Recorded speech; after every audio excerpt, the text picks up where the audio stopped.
Hi hello people எல்லாருக்கும் ஒரு மிகப்பெரிய வணக்கம். அனைவருக்கும் 2026 பொங்கல் திருநாள் நல்வாழ்த்துக்கள். என்னடா இவ்வளோ அட்வான்ஸாக அப்படின்னா நான் இப்போயே சொல்லியிருக்கேன் உங்களுக்கு. படம் பொங்கல் ரிலீஸ் அப்படின்னு சொல்லி அந்த படம் என்றைக்கு ரிலீஸ் ஆகுதோ அன்றைக்கே வந்து நம்மளுக்கு பொங்கல் ஸ்டார்ட் ஆகிடும். ஸோ அஃபிஷியலி இன்றைக்கி வந்து பார்த்திங்கன்னா பராசக்தி ரிலீஸ் ஆகிடுச்சு. ஸோ அந்த படத்தையும் பார்த்துட்டு வந்துட்டோம். ஸோ கண்டிப்பாக பொங்கல் ஆரம்பிச்சிருச்சு இல்லையா? ஸோ அதனால தான் அந்த வாழ்த்துக்கள். So first of all Parasakthi தீ பரவட்டும் அப்படின்னு சொன்னாங்க. தமிழ் தீ பரவட்டும் அப்படின்னு சொல்லியிருந்தாங்க. பரவுச்சா அப்படின்னு பார்த்தீங்க அப்படின்னா படத்தில் நிறைய இடங்களில் பரவி அப்படி இப்போ கூட பாருங்கள் கூஸ்பம்ஸ் ஆகுது மக்களே. தமிழ் அப்படின்ற அந்த உணர்வு அப்படி நம்மளுக்கு வந்து எப்பப்பெல்லாம் கொஞ்சம் மங்குதோ அப்பப்பெல்லாம் வந்து அதை மெருகேற்றுற மாதிரி நிறையா விஷயங்கள் நம்ம தமிழ்நாட்டில் நடக்கும். ஸோ எக்ஸாக்ட்லி அப்படி இப்போது ஒரு புரட்சி மாதிரி தான் இந்த பராசக்தியும் ரிலீஸ் பண்ணியிருக்காங்க அப்படின்னு நினைக்கிறேன். டயலாக்ஸ் வேறு லெவலில் பல இடங்களில் நம்மளை வந்து அப்படியே மெய்சிலிருக்க வைக்குது. வாழ்த்துக்கள் சுதா கோங்கரா அண்ட் டீம். இப்படி ஒரு படத்தை அதுவும் இந்த மாதிரியான ஒரு ஸ்டார் காஸ்ட்டை வச்சு இவ்வளோ அழகாக மக்களுக்கு ப்ரெசென்ட் பண்ண முடியும் அப்படின்ற ஒரு விஷயம் இருக்குல்ல. அதாவது இதை வந்து கொஞ்சம் மிஸ் ஆனாலும் ஸ்க்ரீன் பிளேல கொஞ்சம் மிஸ் ஆனாலும் எப்படி ஆயிரும் அப்படின்னா முழுக்க ஒரு டாக்குமெண்ட்ரி ஃபீல் கொடுக்க ஆரம்பிச்சிடும்.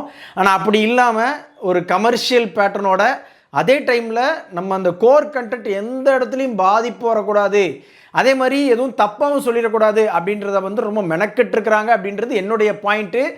இதில் ஏதாவது தப்பு இருந்துச்சு வரலாறு ரீதியாக அப்படின்னு சொல்லி எதாவது இருந்துச்சுன்னா நீங்கள் கீழே கமெண்ட் பண்ணுங்கள், நானும் தெரிஞ்சுக்கிறேன். பட் இப்போ உள்ள ஜென்சிக்கு வந்து இந்த மொழி பிரச்சனை, ஏன் மொழிக்கு இவ்வளோ பேர் போராடுறான், ஏன் தமிழ் இவ்வளோ பேர் போராடுறான் அப்படின்றதுக்கு வந்து ஒரு ப்ராப்பர் டீட்டெயிலிங்கோட ஒரு பாடம் நடத்தியிருக்கிறாங்க சுதா கோங்கரா அப்படின்னே நம்ம சொல்லலாம். அதுவும் ஸ்ரீலீலா பேசக்கூடிய டைலாக்ஸு அதை நல்லா புரிஞ்சுக்கிட்டா ஏன்டா நீங்கள்லாம் ஹிந்தியை எதிர்க்கிறீங்க, ஹிந்தி திணிப்பை எதிர்க்கிறீங்க அப்படின்றதுக்கு வந்து ப்ராப்பரான ஆன்சர் வந்து வந்துடும். ஒருத்தன் எப்போ தன்னுடைய தாய்மொழியில் சிந்திக்கிறத விடுறானோ அந்த மொழியும் அழிஞ்சிரும். அந்த மொழியை அழிச்சது மூலமாக அந்த மொழி பேசுகிற எல்லாரையுமே அடிமைப்படுத்த முடியும் அப்படின்ற அந்த ஒரு விஷயத்தை வந்து இவ்வளோ கிளாரிட்டியாக இது வரைக்கும் தமிழ் அப்படின்னு சொல்லக்கூடிய எந்த படங்களையும் நம்ம பார்த்தது கிடையாது.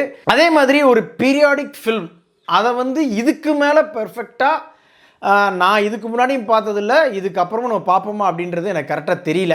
அந்த காலகட்டம் அது வந்து அந்த செட் ஒர்க்காக இருக்கட்டும், அதே டைமில் அவங்களுடைய ட்ரெஸ்ஸிங் சென்ஸாக இருக்கட்டும், எல்லாத்துலேயுமே வந்து பக்காவாக படம் முழுக்க ஃபாலோ பண்ணியிருக்கிறது அப்படின்றது அவ்வளோ ஈஸி கிடையாது.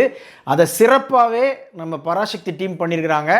ஸோ படம் அப்படின்றத தாண்டி அது அந்த லாங்குவேஜோட எமோஷன் இருக்கு இல்லையா, நம்ம தமிழ் மொழி அப்படின்றதோட எமோஷன் அது வந்து பக்காவாக கரெக்டாக கனெக்ட் ஆகிற மாதிரி இந்த படத்தை வந்து எடுத்து வச்சுருக்கிறாங்க.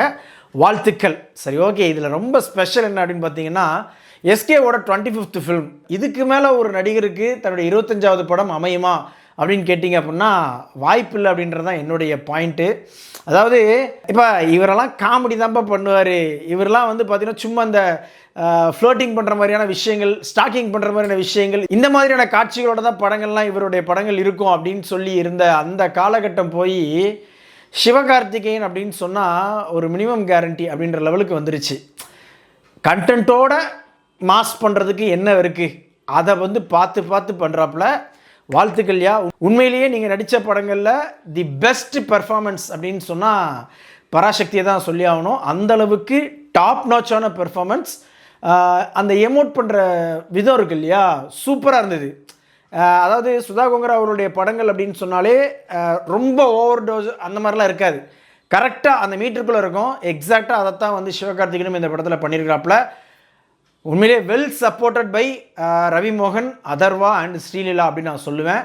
எல்லாருமே அவங்க வந்து அவங்களுடைய கேரக்டர் என்ன, இந்த படத்துக்கு நான் என்ன கொடுக்க போகிறேன் அப்படின்றத வந்து ப்ராப்பராக அழகாக தெரிஞ்சுக்கிட்டு, அதுவும் ரவி மோகனோடைய கேரக்டரைசேஷன் இருக்குது பாருங்கள்.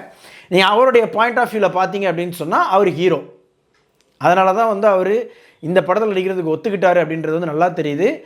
நிறைய ஸ்டாண்டிங் அவுட் பெர்ஃபார்மன்ஸ் அவர் வந்து சூப்பராக பண்ணியிருக்காரு இந்த படத்தில். அவருடைய டயலாக் டெலிவரியாக இருக்கட்டும், டயலாக்ஸாக இருக்கட்டும், அந்த கிளைமேக்ஸில் அவர் பேசக்கூடிய டயலாக் ஆல்ரெடி வந்து படத்தில் இன்னொரு சீக்வன்ஸில் பேசியிருப்பாப்புல. பட் இருந்தாலும் அந்த கிளைமேக்ஸில் பேசுகிறப்ப வந்து இந்த கேரக்டர் இதாண்டா அப்படின்னு சொல்லி அப்படியே பதிகிற மாதிரி ஒன்று பண்ணியிருக்காப்புல. வாழ்த்துக்கள். அப்புறமா அதர்வா எனர்ஜி, என்ன எனர்ஜின்றீங்க, வேறு லெவலில். சின்னத்துறை அப்படின்ற கேரக்டருக்கு வந்து நீங்கள் வேறு யாரை இமேஜின் பண்ணாலும் இனிமேல் வந்து உங்கள் மைண்டில் அதர்வா தான் வருவாப்பில். அந்த அளவுக்கு ஒரு ஸ்ட்ராங்கான பெர்ஃபார்மன்ஸ், ஸ்ட்ராங்காக அந்த ஒரு சரிஸ்மேட்டிக் பெர்ஃபார்மன்ஸ் அப்படின்னு சொல்லலாம்.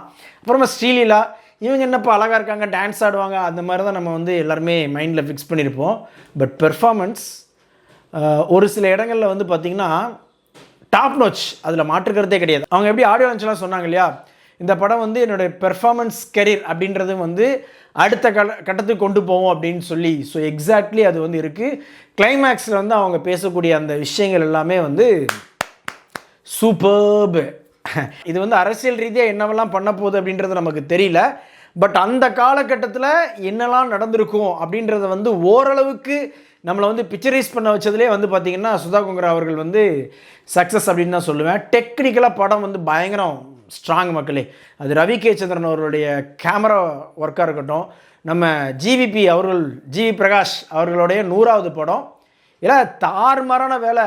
எப்பா பல இடங்கள், குறிப்பாக அந்த இன்ட்ரோவாக இருக்கட்டும், அதே மாதிரி இன்டர்வல் சீக்வன்ஸாக இருக்கட்டும், கிளைமேக்ஸ், இதெல்லாம் வந்து பார்த்திங்கன்னா மற்ற இடங்கள்லையும் பிஜிஎம் சூப்பரு. இந்த 3 இடங்களும் பார்த்திங்க அப்படின்னா நெத்தி போட்டு அடித்த மாதிரி தான், டாப்னு ஒரு பஞ்சிங் அந்த மாதிரி தான் இருந்தது. இந்த எலிவேஷனை வந்து அப்படியே தூக்கி கொண்டு போகிற மாதிரியே இருந்தது. இந்த கதைக்கு என்ன தேவையோ அதை வந்து 100% இல்லை 200% தன்னுடைய 100வது படத்தில் கொடுத்துருக்காரு அப்படின்றது தான் யதார்த்தமான உண்மை. அப்புறமா எஸ் அஃப்கோர்ஸ் டிஎம்கே லீடர்ஸ், அறிஞர் அண்ணா அவர்கள், அப்புறமா நம்ம கலைஞர் மு கருணாநிதி அவர்கள், இவங்களுடைய கேரக்டர்ஸ்லாம் படத்தில் வருது. பட் அவங்கள வச்சு நிறைய சீக்வன்ஸ் பண்ணியிருப்பாங்கன்னு நினைக்கிறேன். ஆனால் அது எல்லாமே வந்து வெட்டி தூக்கி எறிஞ்சிட்டாங்க அப்படின்றது மட்டும் நல்லா தெரியுது. அதே மாதிரி பல இடங்களில் மியூட்டட் சீன்ஸும் இருக்குது. அதாவது வேர்ட்ஸ் அதுலேயும் இருக்குது, அதே மாதிரி அரசியல் அதுவுமே வந்து நிறைய இடத்துல வந்து கட் பண்ணியிருக்காங்க அப்படின்றது தெரியுது. உண்மையிலேயே என்ன ஒரு ஆச்சரியம் அப்படின்னா, ஹிந்தியை இம்ப்ளிமெண்ட் பண்ணியே தீருவோம் அப்படின்றது வந்து அந்த காலகட்டத்தில் பக்தவச்சலம் அவர்களுடைய காங்கிரஸ் அவங்களுடைய ஆட்சி, அதை எதிர்த்து போராடின கட்சிகளில் ஒன்று வந்து நம்ம திமுக. இப்போ இந்த 2 கூட்டணியில் இருக்குது அப்படின்றப்ப வந்து அரசியலில் வந்து எப்போவுமே நிரந்தர எதிரியும் இல்லை, நிரந்தர நண்பனும் இல்லை அப்படின்ற அந்த கான்செப்டுக்குள்ளே தான் நம்ம வந்து வந்தாக வேண்டியது இருக்குது. ஹிஸ்ட்ரியை இதுக்கு மேலே நம்மளுக்கு வந்து பர்ஃபெக்டாக அப்படியே பக்காவாக நம்மளுக்கு வந்து புரிகிற மாதிரி, எல்லாருக்குமே எளிய வகையில் புரிகிற மாதிரி இதுக்கு மேலே யாராவது பண்ண முடியுமா அப்படின்னு கேட்டிங்க அப்படின்னா சத்தியமாக அது வந்து எனக்கு தெரியல. ஆனால் ஹிந்தியை கற்றுக்க விடாமல் இங்கே வந்து எங்கள் மக்களுடைய இதை வந்து கெடுத்துட்டாங்க அப்படின்னா நிறைய பேர் இப்போ பேசிகிட்டு இருக்காங்க பாருங்கள். அவங்க எல்லாருக்குமே படத்தில் பதில் இருக்குது. ஹிந்தி மொழிக்கோ ஹிந்தி பேசுகிற மக்களுக்கோ நாங்கள் எதிரி இல்லை, ஹிந்தி திணிப்பை எங்கள் மேலே கட்டாயமாக்குறீங்க, அதுதான் எங்களுக்கு பிரச்சனை அப்படின்னு சொன்ன விதமாக இருக்கட்டும். அதே மாதிரி டெல்லியில் ஒரு சீக்வன்ஸ் வரும் மக்களே, அந்த சீக்வன்ஸ் பார்க்குறப்ப சிம்பிளாக மொழிப்போருடைய அந்த கோரை வந்து நமக்கு வந்து அப்படியே ஓப்பனாக சொல்லிடுவாங்க. வேறு லெவலில் ஒரு இம்பாக்ட்ஃபுல் படம். சரி, ஓகே, இவ்வளவு பாசிட்டிவ் சொல்கிறமே படத்தில் இப்போ நெகட்டிவே இல்லையா அப்படின்னு நீங்கள் கேட்குறவங்களுக்கு ஃபர்ஸ்ட் ஹாஃபில் வரக்கூடிய காதல் காட்சிகள் எல்லாமே கொஞ்சம் லேக்காக தான் இருக்கும். ஏன்னா ஏற்கனவே படம் கொஞ்சம் ஸ்லோவாக தான் போகும் ஸ்க்ரீன் பிளே. அதில் வந்து அந்த காதல் காட்சிகள் எல்லாமே கொஞ்சம் பிரேக் போட்ட மாதிரி நமக்கு ஃபீல் ஆனது உண்மைதான். செகண்ட் ஹாஃப்லேயும் வந்து பார்த்திங்க அப்படின்னா பல இடங்களில் இந்த அரசியல் ரீதியான சில விஷயங்கள்லாம் நம்ம வந்து பார்க்குறப்ப நமக்கு வந்து கொஞ்சம் என்ன இது சொல்கிறாங்க அப்படின்ற மாதிரி நம்மளுக்கு தாட் வரலாம். பட் ஓவராலாக பார்த்திங்க அப்படின்னு சொன்னால் இந்த நம்ம தமிழ் லாங்குவேஜ் அப்படின்றதுக்கு மேலே அந்த ஹிந்தி இம்ப்ளிமெண்டேஷன் அப்படின்ற அந்த விஷயம் இருக்கு இல்லையா, அதில் வந்து ஒட்டுமொத்தமாக எல்லாமே மறைஞ்சி வெறுமன கூஸ்பம்ஸ் அது மட்டும்தான் நம்மளுக்கு வந்து மைண்டில் இருக்குது. ஆனால் ஒரு விஷயம் மட்டும் சொல்லிடுறேன், படம் ஸ்லோவாக தான் போகும். ஆனால் எந்த அளவுக்கு ஸ்லோவாக போகுமோ அந்த அளவுக்கான எங்கேஜிங்காக இருக்கும். ஆனால் எந்த அளவுக்கு லாங்குவேஜ் எமோஷன்ஸ் நல்லா கனெக்ட் ஆகுதோ அதே டைமில் வந்து பார்த்திங்கன்னா நம்ம கேரக்டர்ஸ்க்கு ஒவ்வொன்றுக்குள்ள அந்த எமோஷன்ஸ் இருக்கு இல்லையா, அது வந்து ஒரு சில இடங்களில் மிஸ் ஆன மாதிரி எனக்கு ஃபீல். குறிப்பாக அதர்வா அவர்களுடைய அந்த இறப்பு, ஐயோ ஸ்பாய்லர் சொல்லிட்டேன்னா பரவாயில்ல மக்களே, இந்த படத்துக்கு இந்த கதைக்கு இப்படி தான் இருக்கும் அப்படின்றது வந்து எல்லாருக்குமே ஓரளவுக்கு இப்போ ட்ரெய்லர்லாம் பார்க்குறப்ப புரிஞ்சிருப்பீங்க. ஸோ அதனால் வந்து அது பிரச்சனை கிடையாது. அந்த இடத்துல அந்த சீக்வன்ஸ் வந்து கொஞ்சம் எமோஷன்ஸ் கம்மியாக இருந்த மாதிரி எனக்கு பர்சனலாக தோணுச்சு. ஒருவேளை நம்ம சொல்ல வந்து அந்த கோர் கண்டென்ட்டை மட்டும் கான்சென்ட்ரேட் பண்ணுவோம், மற்ற விஷயங்களில் ரொம்ப இது பண்ண வேண்டாம் அப்படின்றது யோசிச்சிருந்தாங்களா என்னன்னு தெரில. ஸோ ஓவராலாக பார்க்குறப்ப ஒரு கம்ப்ளீட் பேக்கேஜான ஒரு படமாக தான் எனக்கு பர்சனலாக ஃபீல் ஆச்சு மக்களே, ஒரு சில லேக்ஸை தவிர்த்து. இந்த படத்துக்கு நம்ம ரேட்டிங் பார்த்தீங்கன்னா 5க்கு 4 கொடுப்பேன். வீடியோ பிடிச்சிருந்துச்சுன்னா லைக் பண்ணுங்கள், ஷேர் பண்ணுங்கள். சேனல்ஸோட வீடியோஸை உடனே பார்க்கணும் அப்படின்னா உடனே நம்ம சேனலை சப்ஸ்கிரைப் பண்ணுங்கள்.